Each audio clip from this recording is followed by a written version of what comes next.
الله وبركاته. الحمد لله نحمده ونستعينه ونستغفره ونؤمن به ونتوكل عليه ونعوذ بالله من شرور أنفسنا ومن سيئات أعمالنا من يهده الله فلا مضل له ومن يضلله فلا هادي له ونشهد أن لا إله إلا الله وحده لا شريك له ونشهد أن محمدا عبده ورسوله. أما بعد فقد قال الله عز وجل في القرآن العظيم إن الله وملائكته يصلون على النبي يا أيها الذين آمنوا صلوا عليه وسلموا تسليما. اللهم صل على سيدنا محمد وعلى آل سيدنا محمد وبارك وسلم عليه. اللهم صل على سيدنا محمد وعلى آل سيدنا محمد وبارك وسلم عليه. اللهم صل على سيدنا محمد وعلى آل سيدنا محمد وبارك وسلم عليه. எல்லா புகழும் நம்மை முஸ்லிம்களாக ஆக்கி அருள் புரிந்த அல்லாஹ்வுக்கு சொந்தமாகும். குறிப்பாக நம்மை தன்னுடைய ஹபீப் இருலோக இரட்சகர் பெருமானார் ஸல்லல்லாஹு அலைஹி வஸல்லம் அவர்களுடைய உம்மத்தில் ஆக்கி அருள் புரிந்த அல்லாஹ்வுக்கு சொந்தமாகும். இன்னும் குறிப்பாக நம்மை அல்லாஹையும் அல்லாஹ்வுடைய ரசூலையும் மதிப்பதுடன் அல்லாஹ்வும் அல்லாஹ்வுடைய ரசூலும் யாரையெல்லாம் மதிக்க சொன்னார்களோ அவர்களை மதிக்கக்கூடிய மக்களாக ஆக்கி அருள் புரிந்த அல்லாஹ்வுக்கு சொந்தமாகும். கண்ணியமிக்க ஈமான் கொண்ட அடியார்களே மற்றும் உலமா பெருமக்களே, மற்ற மத சகோதரர்களே, நாம் எல்லாம் ஒரு திருமண விழாவில் கலந்து கொள்வதற்காக இங்கு ஒன்று கூடியிருக்கிறோம்.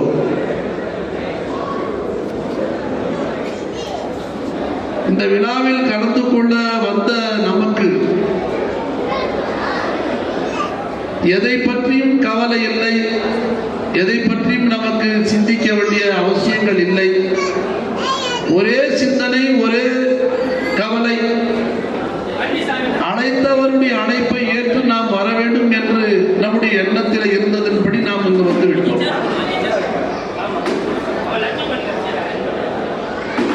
நம்மை அழைத்தவர் நமக்காக பல நாட்களுக்கு முன்னால் எல்லா ஏற்பாடுகளும் செய்து அவர்கள் நமக்கு எல்லா வசதிகளும் செய்து வைத்திருக்கிறார்கள்.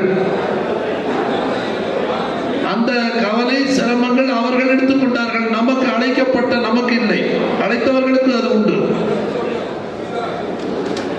ஆனா அன்பர்களே, மனிதன் இந்த உலகத்தில் வாழக்கூடிய காலங்களில் கவலைகள் நிறைந்தவனாக, மனத்தில் பல திட்டங்கள் அவன் நினைத்து நிறைவேறாத முடியும் கட்டங்களில் கவலைகள் நிறைந்தவனாக வாழ்ந்து கொண்டிருப்பது சகஜம். ஏன்னா நாம் நினைக்கிற மாதிரி எல்லாமே அமையறதில்லை. நமக்கு இன்னும் அல்லாஹ்வுடைய இறைவனுடைய நாட்டம் என்ன இருக்குன்னு நமக்கு தெரியாது. சற்று முன்னால வெள்ளிக்கிழமை இரவு ஒரு விசேஷம் நடந்தது. அந்த விசேஷத்தில் பேசினவர் ஒருத்தர் ஒரு செய்தியை சொன்னார். ஒருவருக்கு மத்தியில் பிரியத்தை, அன்பை இறைவன் தான் ஏற்படுத்துகிறான், அல்லாஹ் தான் ஏற்படுத்துகிறான். வெறுப்பை போட்டாலும் அவன் தான் போடணும், பிரியத்தை போட்டாலும் அவன் தான் ஏற்படுத்தணும். அது அவருடைய புறத்தில் உள்ளது என்பதாக அவர் விளக்கம் ஒன்று சொன்னார். அதற்கு சில உதாரணங்களும் அழகான முறையில் அவர்கள் சொன்னார்கள். அன்பர்களே, வானம் பூமி இதற்கு மத்தியில் உண்டான அனைத்தையும் நீங்கள் செலவு செய்தாலும் இரு உள்ளங்களுக்கு மத்தியில் உங்களால் அன்பை ஏற்படுத்த முடியாது என்பதாக அல்லாஹ் ஜல்ல ஷானஹு தஆலா சொல்கிறார். வானம் பூமி இதற்கு மத்தியில் உண்டான அனைத்தையும் இரு உள்ளங்களுக்கு மத்தியில் அன்பை ஏற்படுத்துவதற்காக நீங்கள் செலவு செய்தாலும் உங்களால் அன்பை ஏற்படுத்த முடியாது என்பதாக அல்லாஹ் தஆலா சொல்கிறார். சொல்லிவிட்டு சொல்லுகிறான், அந்த அன்பை முஹப்பத்தை நான் போடுகிறேன் என்று சொல்லுகிறான். ஒரு இடத்துல அல்லாஹ் தஆலா நாம் நாடினால் வெறுப்பை போட முடியும் என்பதாக அல்லாஹ் தஆலா சொல்லி காட்டுகிறான். அதாவது மனைவியின் மீது கணவனுக்கு வெறுப்பு, கணவன் மீது மனைவிக்கு வெறுப்பு, கணவனின் மீது மனைவிக்கு அன்பு, மனைவியின் மீது கணவனுக்கு அன்பு, இது இயல்பாக ஏற்பட்டு விடவில்லை அன்பர்களே. காரணம், மனைவி யாரிடத்திலேயோ வளர்ந்த பிள்ளை, கணவன் வேறொரு குடும்பத்தில் வளர்ந்தவர். இந்த இரண்டு பேர்களுக்கு மத்தியில் நாம் இல்லற தொடர்பை, திருமண பந்தத்தை நாம் ஏற்படுத்தி வைக்கும் போது அவர்களுக்கு மத்தியில் ஒரு பாசம், ஒரு முஹப்பத்து, அன்பு ஏற்பட வேண்டும் என்று சொன்னால் அது நம்ம கைவசம் இல்லை, இறைவனுடைய கைவசம் இருக்கின்றது.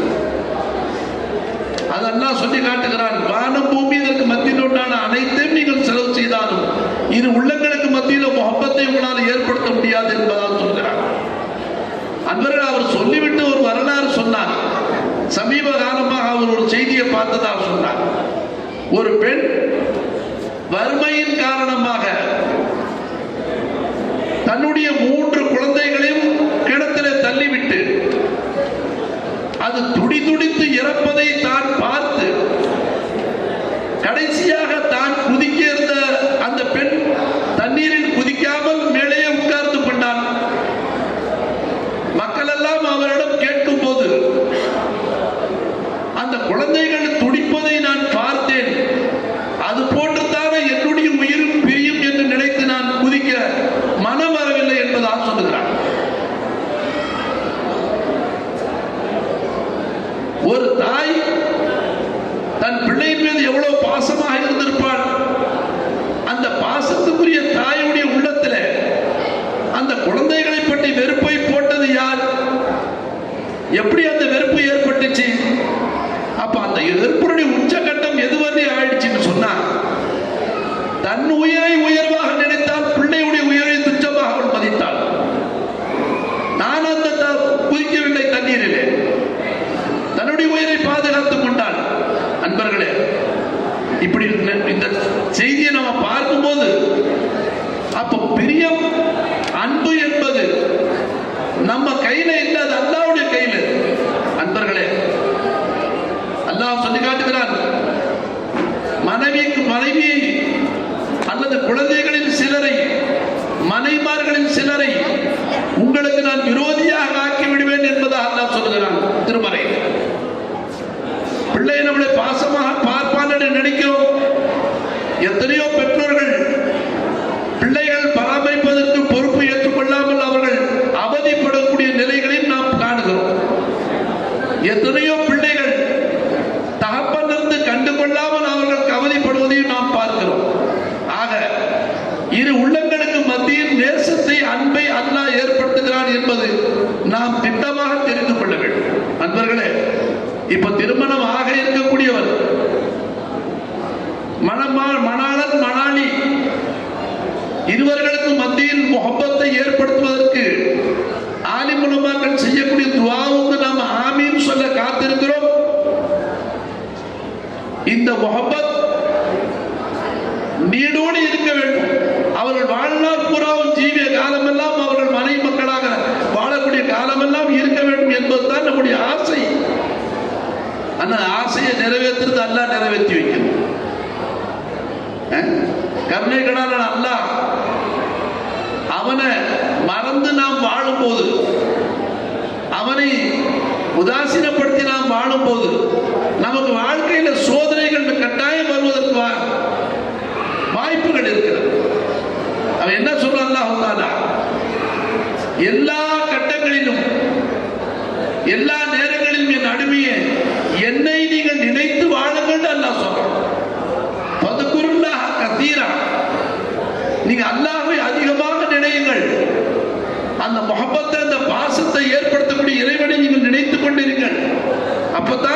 முகப்பத்து நிறைந்திருக்கும். அன்பர்களே, எங்க ஊர்ல ஒரு வரலாறு சம்பவம் நடந்துச்சு. திருமணமாகி 2 பிள்ளைகள். பிள்ளைகளை விட்டு வேற ஒரு பெண்ணோட முகப்பத்தாகி, ஈமான் கொண்ட அனுமதி முஸ்லிமான பையன் தான், அந்த பெண்ணோட திருமணம் முடித்துக் கொண்டு மறைமுகமாக அவர் வாழ்ந்து கொண்டிருக்கிறார். இத முதல் மனைவி தெரிந்து எவ்வளவு சமாதானப்படுத்தி, அது இருந்தாலும் பரவாயில்லை, என்னையும் சேர்த்துக் கொள்ளுங்கள் என்று கெஞ்சியும் அந்த பெண்ணை அவன் சேர்த்துக் கொள்ளவில்லை, அந்த பிள்ளைகளையும் அவன் சேர்த்துக் கொள்ளவில்லை. இன்னவரை நினைத்து அழுகிறார்கள். அப்ப திருமணம் ஆன பிறகும் அந்த அன்பு நீடிக்க வேண்டும் என்று சொன்னார். அல்லாஹ்வுடைய தயவு தேவை என்பதை நாம் உணர்ந்து அவனை அனுசரித்து நம்முடைய வாழ்க்கையை நாம் நடத்துவோமையானால், நம்முடைய காலங்களை நாம் கடத்துவோமையானால் நிச்சயமாக அந்த அன்பு அல்லாஹ் நீடிக்க செய்வான். அன்பர்களே, கருணைகளான அல்லாஹ் ஜல்ல ஷானஹு தஆலா அவன் ஆசைப்படுறது என்ன? என் அடிமை என்னை மறக்க கூடாது, சதா என்னை நினைத்துக் கொண்டே இருக்க வேண்டும். அவனுடைய அனைத்து தேவைகளையும் பூர்த்தி செய்யக்கூடிய எஜமானனாக என்னை அவன் மறப்பானையானால் அல்லாஹ் வருத்தப்படும். அன்பர்களே, அதனால அல்லாஹ் ஜல்ல ஷானஹு தஆலா நாம அதிகமாக யாபகம் செய்யணும். ரமதானுடைய ஜும்மாவுடைய ஆயத்து, ஜும்மாவை பற்றி வரக்கூடிய இந்த ஆயத்தில் கடைசியாக அல்லாஹ் தஆலா, என் அடியார்களே, தொழுகைக்கு நீங்கள் அழைக்கப்பட்டால் தொழுகையின் பக்கம் வாருங்கள், தொழுகையை முடித்து விட்டால் உங்கள் காரியங்களுக்கு நீங்கள் செல்லுங்கள், உங்களுடைய வேலை ஜோலிகளில் நீங்கள் ஈடுபடுங்கள். ஆனால் அந்த நாட்களிலே, அந்த நேரங்களிலே அதிகமாக அல்லாஹ்வை நீங்கள் நினையுங்கள். பதுகுருல்லாஹ கஸீரா, நீங்கள் ஜெயம் பெறுவீர்கள், வெற்றி பெறுவீர்கள் என்று அல்லாஹ் சொல்கிறார். ஆக அவருடைய ஆசை, அடிமை எப்பொழுதுமே அவருடைய ஞாபகத்திலே இருக்க வேண்டும், அல்லாஹ்வை நினைவு கூற வேண்டும், அவனை கொண்டுதான் நம் வாழ்வு இருக்கு என்பதை அவன் உணர்ந்து கொள்ள வேண்டும் என்பதை அல்லாஹ் ஆசைப்படுகிறான். அன்பர்களே, ஆகையினால் அல்லாஹ் ஜல்ல ஷானஹு தஆலா இந்த தம்பதிகளுக்கு மத்தியிலே ஒரு முஹப்பத்தை, ஒரு பிரியத்தை அல்லாஹ் இணை பிரியாத பிரியமாக ஆக்கி, அவர்கள் இணை பிரியாத தம்பதிகளாக அல்லாஹ் தஆலா ஆக்கி அருள் புரிந்து அவர்கள் நீண்ட ஆயுள் ஆஃபியத் சலாமத்துடன், அவர்களை வாழ்த்த வந்த நமக்கும் நீண்ட ஆயுள் ஆஃபியத் சலாமத்துடன் அவர்களுக்கு சாலியான சந்ததிகளை அல்லாஹ் அருள் புரிந்து நிம்மதியான ஒரு சுபிட்சமான வாழ்க்கையை வாழ்வாக அல்லாஹ் தஆலா வாழ்வதற்கு அல்லாஹ் தஆலா தௌஃபீக் செய்வானாக என்று துஆ செய்தவனாக என்னுடைய சிற்றுரையை நான்